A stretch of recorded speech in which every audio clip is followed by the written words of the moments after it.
find us on the internet at malcolmxlansing.org and also on Twitter. If you go to Twitter, those of you who are Twitter people, you can go to Malcolm X Lansing and you'll find our Twitter feed.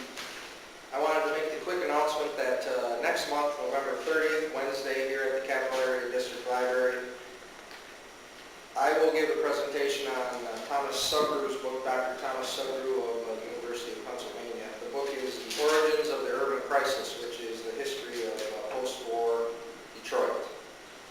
So, I have my work cut out for me, and I'm working on it as we speak. So, I wanted to turn it over to our introductory speaker tonight, Patu Mines.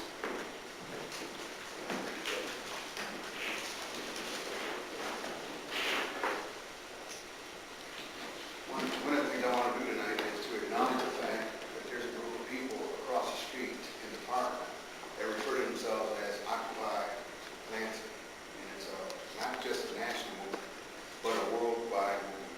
There's issues in this country. There's some issues that we need to address. And this is a small part of how we address these issues. To address an issue, you must have the ability to speak publicly. And as Paper Tigers Book Club, what we want to do is we want to show, in particular, young minorities how to speak publicly. You don't have to be a master of public speaking to be effective. Cesar Chavez was not a great public speaker, but he was not afraid to speak publicly, and that was key. Reyes de Irina was a great speaker for the land grant movement coming out of New Mexico. He learned his public speaking through the church. And if you look at the African American community, and if you look at the civil rights movement, many, if not most, of their leadership came through the church. But there has to be other avenues of learning how to speak publicly, and hopefully that we can demonstrate that it can be done in this way. Another thing I want to do is I want to recognize, elevate, and celebrate Malcolm X. This is a project of the Malcolm X Foundation, or X Foundation, as we call it.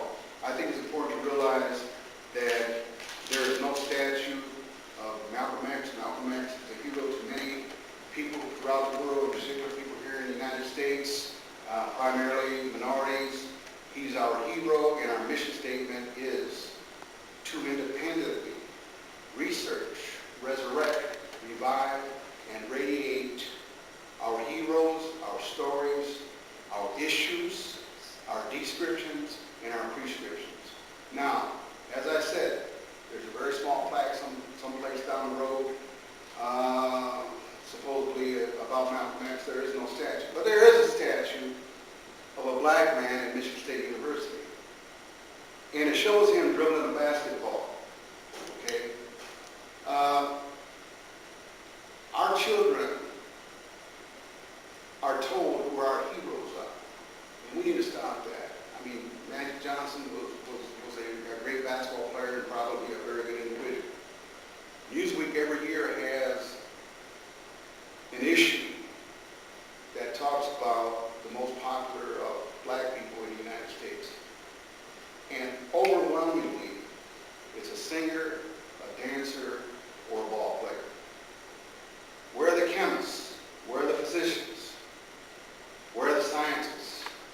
We need to understand that we have to model other types of heroes other than ball players. Now, Michigan State University again, they have a warrior statue, Sparta. This is Sparta. If they can have heroes, we can have heroes. We need to have heroes that look like us and have commonality with us. So one of our objectives is to resurrect and revive and radiate these heroes and what they represent in our interpretation of what they should represent. Public speaking is an incredible skill to have, and like I said, I consider myself limited, but you know what? I am not afraid to speak publicly. But I had a medium to learn by, and the medium was the Civil Rights Movement. Now, the Civil Rights Movement has actually, for the most part, dissipated, if not completely disappeared. So we don't have that avenue to practice our public speaking skills.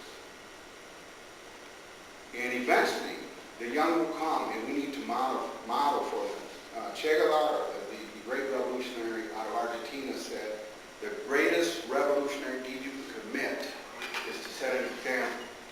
And this is what our calling is. And this is what our attempt should be, is to set examples for young people, and particularly young people of color.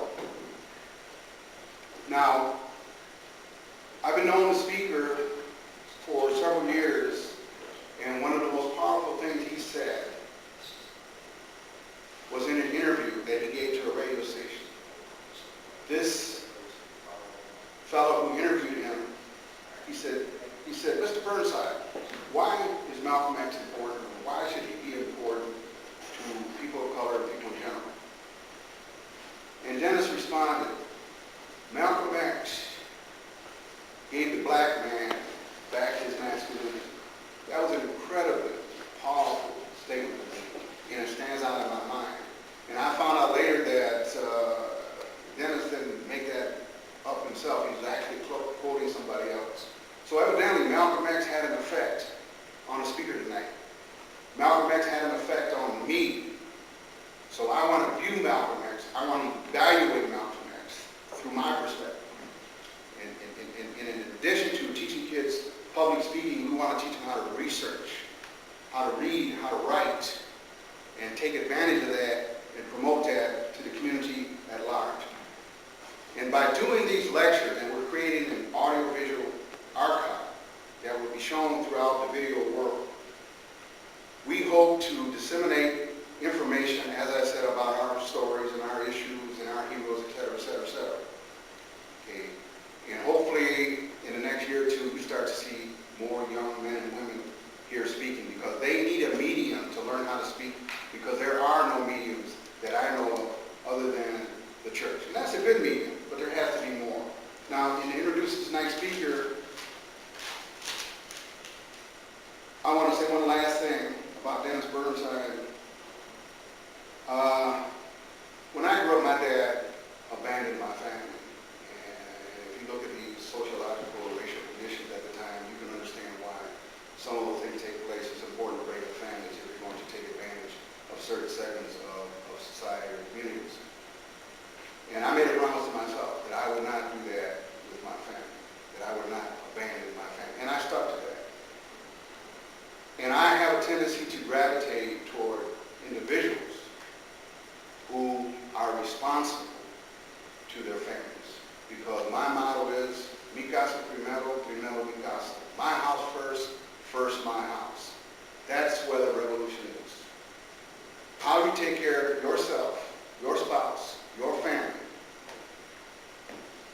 Dennis Burnside is a very powerful example of that fact. He's a good husband, to my knowledge. I know he's a wonderful father. He's a very good professional. He's a very confident, articulate speaker. I first heard him on the radio for 3 or 4 years. There was this incredibly articulate, proud, and powerful black man who would call into this radio show, and he sounded like an attorney. For years, I thought he was an attorney. And so, I won't go into the story about how we met, but I know this. I'm very proud to have him as my friend and as a part of our book club and the Malcolm X Foundation, because if you do some reverse engineering, you'll find that a cornerstone to what we're doing tonight and what we're doing with other projects in the future has a lot to do with Dennis Burnside. Tonight, he will be reviewing the book, JFK, The Unspeakable, and Why He Died. Excuse me, The Unspeakable, Why He Died and Why It Matters. And the author of that book is James, what was that last name again? Douglas. So I want to welcome him on the stage, and please give him an applause. Thank you very much. Hey, thanks for coming out. A lot of family here, and our friends. I appreciate you coming out in the cold weather, and I know you have other things to do that you'd rather do tonight than hear me go on and on. So I'm going to try to make this succinct and get right to the point. But I think it's a topic that's very important. It explains a lot of the socioeconomic dilemmas that we find ourselves in today, emanate from the assassination of John F. Kennedy. Now, everyone in this room, as I look around, with the exception of my daughters and my wife, I'm sure, and Doug, for that matter, Doug's a young guy, I'm sure can remember the day that John F. Kennedy was assassinated. I was 5 years old.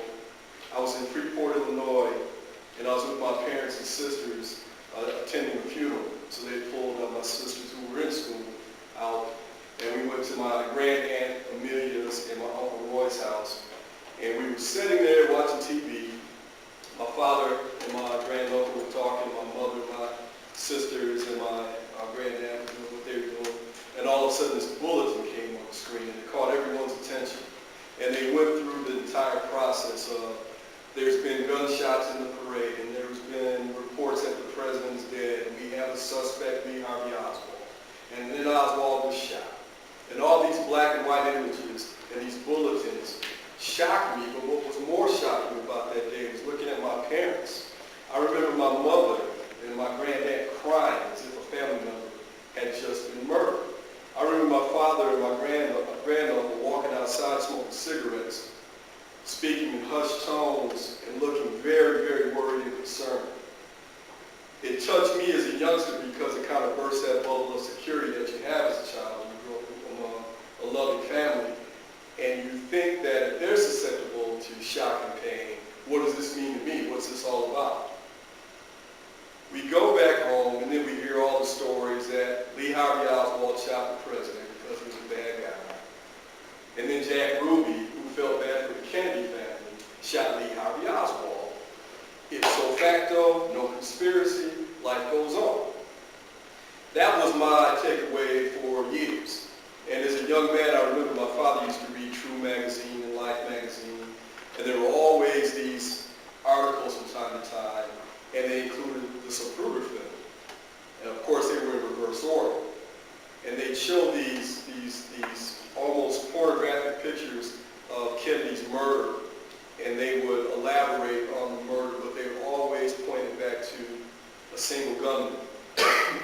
I was lucky enough to be a political science major in college. My junior year at Western Michigan, I had a beautiful professor named Ben Wilson. And he assigned us, as part of our education, to follow the House Select Committee on Assassinations and their investigation into the Kennedy and Martin Luther King assassination. Because unbeknownst to me, I'm oblivious. I'm a college kid. I'm in parties and hanging out and playing ball. I got good grades because I had to. But I wasn't really focused on my history to the extent that I should have been, and which now, in hindsight, I have been.